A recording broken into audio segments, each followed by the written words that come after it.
Hey y'all, happy Friday and welcome to another Bible study video. Today we're continuing our study in Ruth, and we're going to be in Ruth chapter 3 verses 1 through 13. And the scripture said, Ruth's mother-in-law Naomi said to her, "My daughter, shouldn't I find rest for you so that you will be taken care of?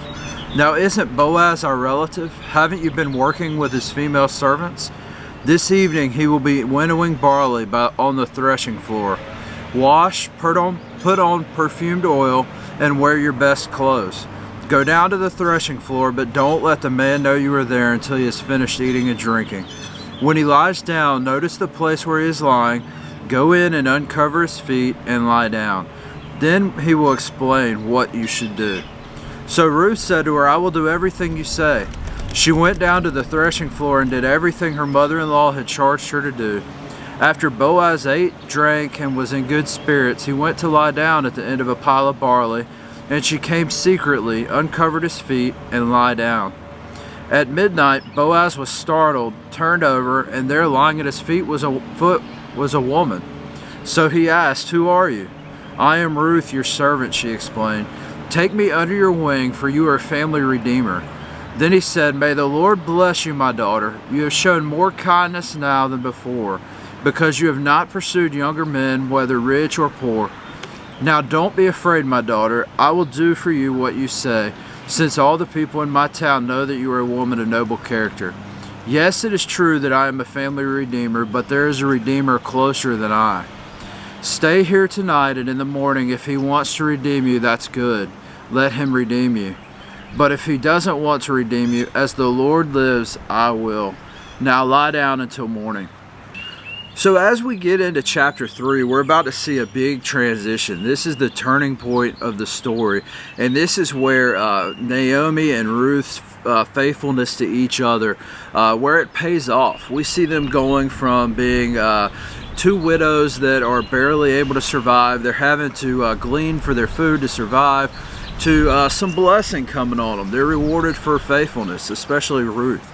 But what we're going to see in verse 1, Naomi's basically reminding Ruth, "Hey Ruth, you need a husband." And then in verses 2 and 3, she's saying, "Hey, remember Boaz? He's a kinsman redeemer, and hey, he could be a eligible bachelor for you. And I also know, because it's barley harvesting time, he's going to be alone on the winnowing floor at night." And so she kind of puts a plan together for Ruth to go approach Boaz at night while he's out winnowing. And so winnowing is something that we don't do because we don't harvest our own grain now. But what this was a process. After they harvested all the grain, after they gathered it all, they would have to separate the chaff from the grain. And so what they would do is that usually in the evening, when there's a nice breeze, they'd go to a secluded spot with it, and they'd take a pitchfork and basically throw it up in the air, and all of the chaff would be blown away, and the heavier grain would fall down to the ground, and it would allow them to gather it. And when they did this, Boaz would also stay the night there because he had to guard it. He had to make sure nobody came and took it while they were gone. So this was a perfect opportunity, according to Naomi, for Ruth to go to him and to actually be able to talk to him with some privacy that he wouldn't, or that they wouldn't have during the normal times where they're gathering the grain out in the field. And so what we see in verse 3, Naomi tells Ruth to go and to clean up, to put on her best dress and perfume, and to go to Boaz, to go to the winnowing floor. And the significance here, if we go back to 2 Samuel, we see another example of this. When King David is in a time of mourning, often the Jewish women would wear a garment that signified that they were a widow and that they were in mourning.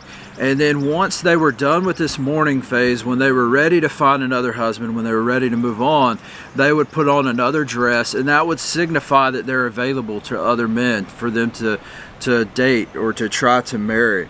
And we see this with King David. King David does the same thing after a time of mourning. Even though he's a man, once this period of mourning is over, he gets up, he takes a bath, and he puts on his best clothes, and he goes and he worships the Lord there. But what we see is Naomi tells Ruth to go to the threshing floor, to approach Boaz, to uncover his feet, and to lie down. And this is where it gets a little dicey in the scripture, and we lose some of this translation.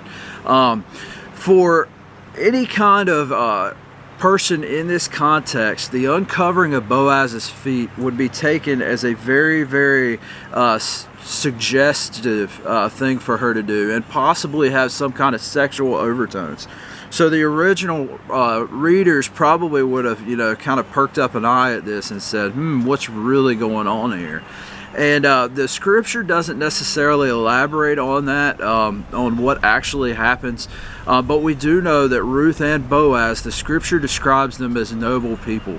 So we're not exactly sure if there are sexual undertones here, but a lot of scholars believe, because of the way the uncovering of the feet, these are terms and things that would suggest that something sexual is going on, but we don't know that for sure. In verses 5 and 7, we see that Ruth obeys Naomi. We don't know what happens, but she goes and uncovers his feet, and probably when that cool breeze blows and his feet are uncovered, that's probably what woke him up and made him notice her.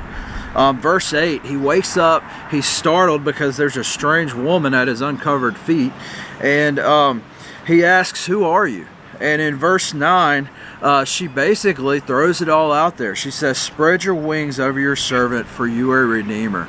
And basically what she's saying here is, put your cloak over me, take care of me.